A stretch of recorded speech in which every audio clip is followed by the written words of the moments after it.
What will you do to make East Liverpool safer?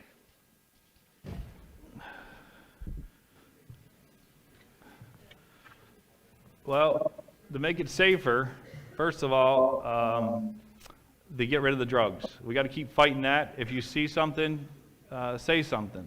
Just like my motto is, if you see something, fix something. I don't agree with the vacationing committee. I think that makes the city look bad, because when I think of vacation, I want you to come here to the city and feel like you're on vacation, not feel like, hey, look, if I come to the city, I can get arrested. There is other people that, yeah, I suggest that they do come here, they do get arrested, that they deserve it for what they're bringing into our town. But to make it safe, make sure our police officers have, what they need, and make sure they patrol the way they should. Our department, our police department right now is a little bit, how can I put it, divided.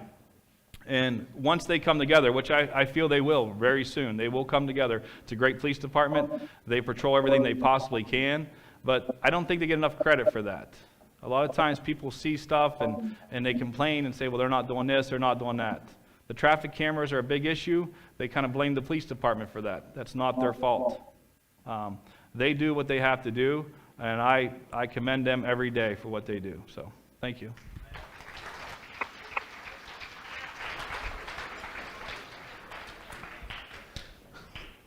Well, we would continue to try to deter the crime. By that, what I mean is we have increased, since I came in office, from 15 police officers to 21. 3 of those officers, the reason we're able to have them is because of those cameras. Don't speed, you don't get a ticket. It's very simple. So, that's the police officer in me speaking. If you break the law, that's just how it is. You got to pay the piper. We have to keep on the drug dealers. It takes citizens, not just the police department, to take back their neighborhoods. And through the See Something, Say Something program, that's what's going on. I can tell you that I'm at home in bed at 11 o'clock at night getting messages, and we'll send them on to the people on the drug task force, because that's how it works. It has to be a whole group effort. We can't rely strictly on the police department, and we have to get the community members involved.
Post-secondary school, or maybe jump right into the workforce, and you're going to go where the jobs are. Again, we keep leading back to the same point of jobs, economic development, and again, right now we are at an absolute crucial time from an economic standpoint. You look up the river, you look down the river, you look at Lisbon, you look at Columbiana, you look at Beaver, PA as the prime example, even Midland. Midland is building a brand new school, and ask yourself, why is it not happening here?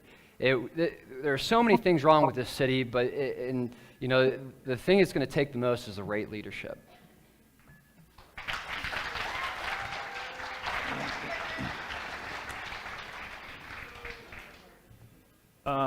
How many students right now are in the Kent State program, taking extra classes? That's the first step. We have the education here. We also have the trade school, Newcastle School of Trades. We have jobs up the river, down the river. We don't have to necessarily say that we have the jobs here right now, but the jobs are around us. So if we educate you, maybe do a program with Newcastle School of Trades to do some type of apprenticeship or something that's going to get you in the workforce but educate you into a trade, that right there would be a win-win because you're still in the city. Everybody says we need jobs right here. We need jobs in the city, and that's true. But if you live in the city, you're going to pay income taxes. I don't know how many taxes you guys pay yet, but one day you're going to pay a lot. So the income taxes is important to the city. So if you live here and work somewhere else, we get some money from you. So that's going to help the tax base. Plus, it's going to get you a job somewhere else, but still keep you here in the city. Thank you.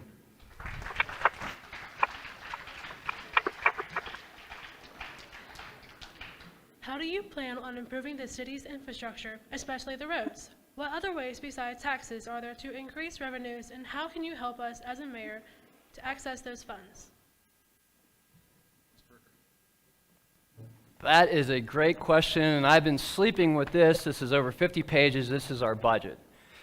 I think a lot of you would be surprised. We have a gross revenue as a city of over $24 million. My question is, where is all that money going? Expenditure, and wasteful spending, and that's where we need to stop. And the resources are in here. We have the funds to pave some roads, but again, we need to do a better job of contacting our state reps, our local reps. There are grants out there to be had. I met with Tim Ginter yesterday morning. Places like Winona, I didn't even know Winona existed in Columbiana County. They got a ton of money to redo their water or sewer system. Hanoverton, little town of Hanoverton, got $1 million to replace their either water or sewer as well. We are leaving money on the table. We are not asking the question, and we desperately need it. We need it the most in Columbiana County, and we are simply not picking up the phone and asking for it.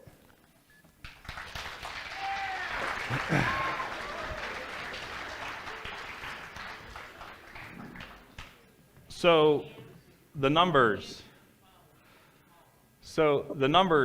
that we get from the levy, for the road levy, is $439,000 and $439,500 we get a year from the road levy fund. We also generate about $329,000 from the stormwater utility. So the question is, why is the infrastructure this bad? It shouldn't be. So my plan is a 3-year plan for $1.4 million to get the money that you guys have, that you're paying into, to fix the roads. Some of those, some of the equipment we're going to use is a Durapatcher. I don't know if anybody has seen one of those. ODOT runs it every day, it seems like, anymore. It's a emulsion system. You can pave it, you can patch any time of the year as long as it doesn't go below 20 degrees. That's a simple fix that we can patch year round. Chip and seal.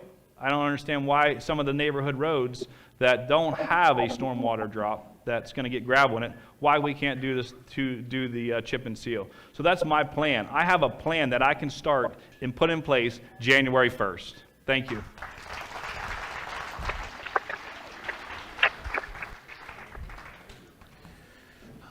I figured this was going to be one of the questions, because roads is always one of the top complaints, obviously. So I wrote some stuff down here. I'm going to try to hurry up and go through it. Just some straight up facts. Currently, the street department has 5 to 7 men on it. This department used to have 35. The city has not shrunk, just the population. To date this year, we have spent $478,248 in road repairs, whether it's patching or going out and doing full depth resurfacing. We're currently working with ODOT.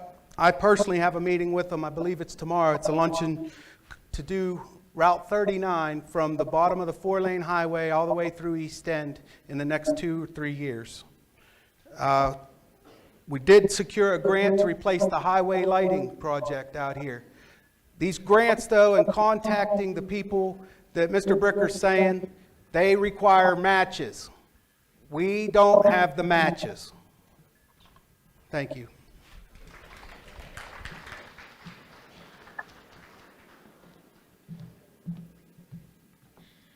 If tax revenues are cut, how would the city's safety forces and the public services be affected?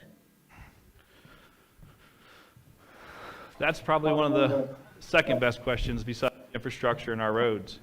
Mr. Stovall pointed out that with the traffic cameras, they were able to put 3 officers on. I would have never agreed to that.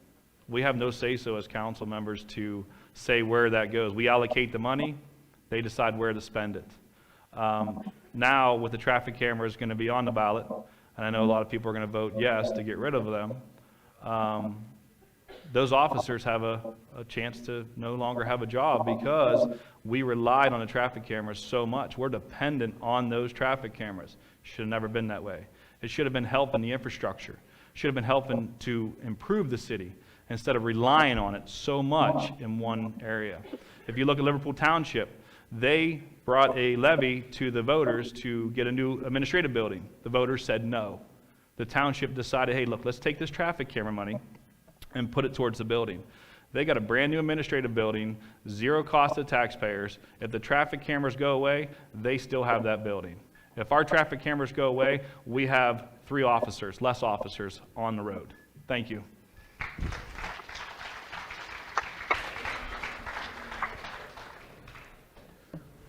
What Mr. Kerr fails to tell you is we have money that has not been received, that is in collections from those traffic cameras.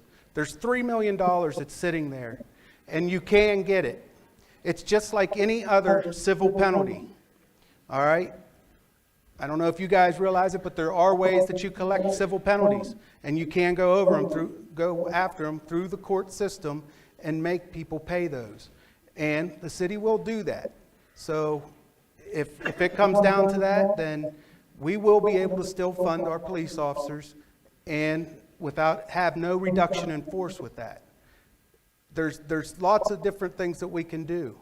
Hopefully, we're working, we have the medical marijuana facility coming in. It will be up. Income taxes will be also coming up from that. So there are ways, and we will not lose police officers or firefighters while I'm still in office.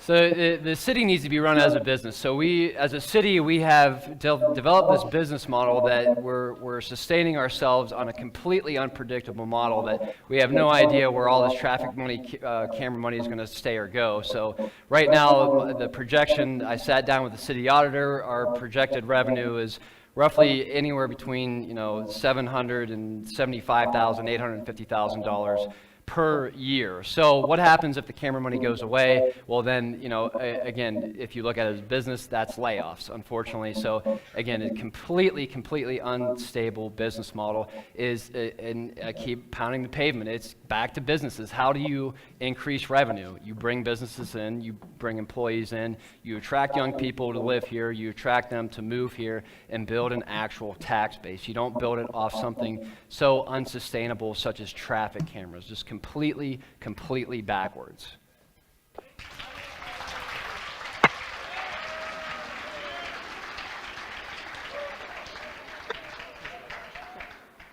And for the final question, what is your first priority if elected mayor? What is your first priority if elected as mayor? Okay. Well, if reelected in the office, I'll continue to work with businesses and bring them in. Here's a little stat for you too. Income tax collections for the city have been on the rise since 2016, which is when I took office. In 2015, the year before, we realized income tax collections of $2,482,958. Last year, we collected $2,627,527. So that's an increase of $144,000 right there. The businesses that have already pledged and been licensed to come in, such as the new, at the Faro Building, the medical marijuana facility, that's 100 jobs right there, and that will also increase our revenue. They're projected to make right around $100 million. So when you convert that to 1.5%, that's $1.5 million that the city will realize once they are fully operational in income taxes. Thank you.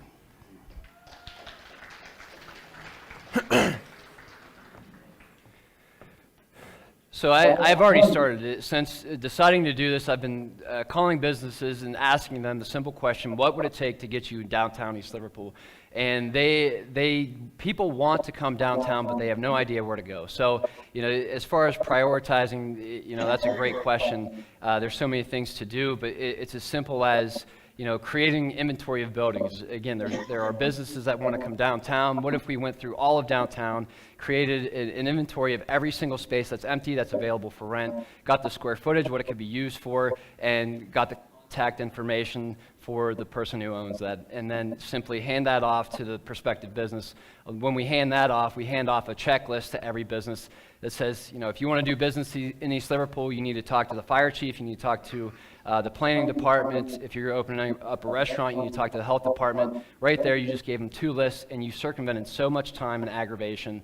But that would be number one. I've already begun that process. So just keeping that going, and it's a little simple thing, just changing our image. We're not there are great people that are still here, and stop, portraying us as nothing but criminals and drug addicts.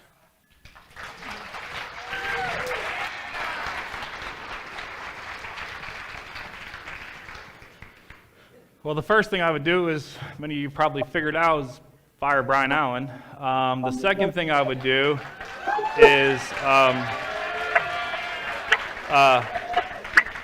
look at what we have. I've already talked to the owners of the buildings downtown. I've already talked to them. They're willing to come back in here. It's just that we have to change the landscape of what's downtown. You can't expect a business to come there if there's nothing there to attract them.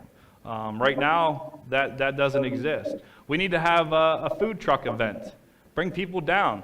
Mr. Stovall mentioned the Jazz Fest. That brings people in to our town. That gives them an opportunity to see what's available in our downtown. But also, nobody mentioned East End. East End is a gem. It has a lot of land. It has a lot of property. It has property that we own. We are the owners of that. You, the taxpayers, own that property. We bought it with your money. So East Junior could be developed. Riverview property. If we don't develop it in a year or two, get rid of it. Period. Tired of holding on to it. We ain't doing nothing. Get rid of it. Thank you.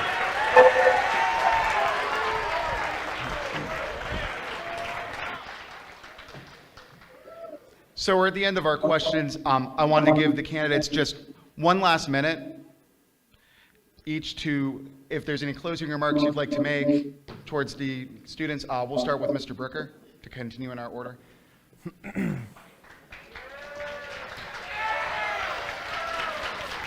Hey guys, I'm going to ask for the closing remarks. Can we please keep the applause to none, and then we'll give a big round of applause at the end so we can keep things moving, all right? I know. I'm a math teacher. You know I'm going to do that. Shh. Okay, so again, how do you start? Where do you start? And I'm going to circle back to the business, bring businesses back downtown, and work with the councilman to bring his business back within the city. And we have a lot of issues right now. And again, I can't stress how important this decision is. It's not the next 4 years. It could be potentially our future as a city. If we miss the boat now, we may miss it entirely. Again, it's happening all over the county. It's happening all over our area, but it's not happening here. Our infrastructure is crumbling. The housing is just an absolute mess. And I don't want to be misunderstood. We have a lot of houses that still need tore down, but we need to work with the county land bank and get those houses through the process, to rehab and sell them to potential homeowners. And working with the county land bank, I desperately, desperately want everyone here to call Tim Ginter, call Mike Ruley's office, and tell them to vote yes on House Bill 252. Without that House bill, our county land bank is going to run dry, and East Liverpool will get worse. That means no more money for the land bank, no more money for East Liverpool to rehab these houses, to tear them down. Thank you. Mr. Kerr? I'm going to stand here and address you because I think that's where we need to be, face to face. When we're trying to change stuff with the city, we have to work together, and that has to be face to face. We can't work behind a desk. We can't work behind Facebook, even though I'm on Facebook, as everybody probably knows. We need to make sure that we change that. We need to change how the image of East Liverpool is viewed by other people. We can be the Columbiana. We can definitely be it, minus the circle that everybody messes up every time they try to, the roundabout or whatever. We're not going to have that. I feel it's important to have green space downtown. I think the parking lot, right, like I said, on 6th Street and Broadway is a perfect example to change downtown, the way it looks. You do that, have food truck events, have events for the younger generation to go down there, close the street off, let them have fun one night. Why not? That's what I'm asking. I'm asking for your vote, and I appreciate it. Thank you.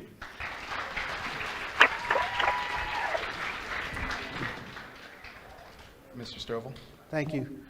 Well, listen, it comes down to one question, all right? And if you take personalities out of it, and you could go into that booth and you ask one question: is the city of East Liverpool better now than it was 4 years ago? And you can honestly say to yourself, yes or no.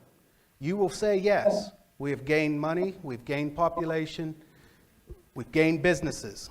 Businesses have moved here from Boardman. Everybody knows Boardman is booming, all right? But we gained businesses from Boardman that's now located in East End, and it's because of where we're located and because they wanted to be here. So I'm also asking for your vote to continue what we're doing, what we're working on, and let's make the change. Let's do it. Thank you. Okay, so that concludes our mayoral debate. Can we have one last hand for our 3 candidates who were kind enough to show today?